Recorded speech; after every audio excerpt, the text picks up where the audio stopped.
Τα τελευταία χρόνια η Αθήνα βρέθηκε στη δίνη μιας πρωτοφανούς κρίσης. Πολλοί άνθρωποι είδαν να ανατρέπονται βασικά δεδομένα στη ζωή τους.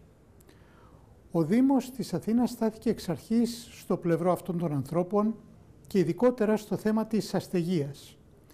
Πρώτα απ' όλα φροντίζοντας ανθρώπους οι οποίοι ήδη είναι άστεγοι, στη συνέχεια όμως αναλαμβάνοντας και μια προληπτικού χαρακτήρα πρωτοβουλία να προλάβει ώστε οι οικογένειες να μην περιπέσουν σε κατάσταση αστεγίας.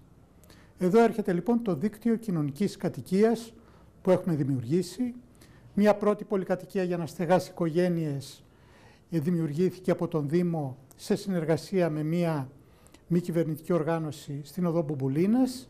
Τώρα, 6 μήνες μετά, έχουμε την ευχαρίστηση με την Procter & Gamble να δημιουργούμε τη δεύτερη πολυκατοικία μας στο Νέο Κόσμο.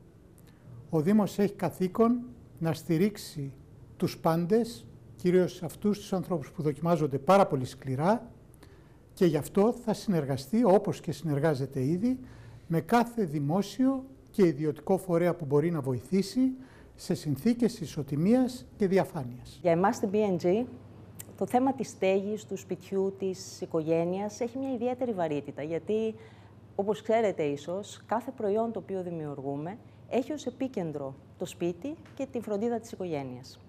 Μας τιμά και μας συγκινεί ιδιαίτερα που μας δίνεται η ευκαιρία να συνεργαστούμε σήμερα με το Δήμο της Αθήνας και να βάλουμε κι εμείς ένα λιθαράκι σε αυτό το τόσο αξιόλογο και σημαντικό πρόγραμμα κοινωνικής κατοικίας.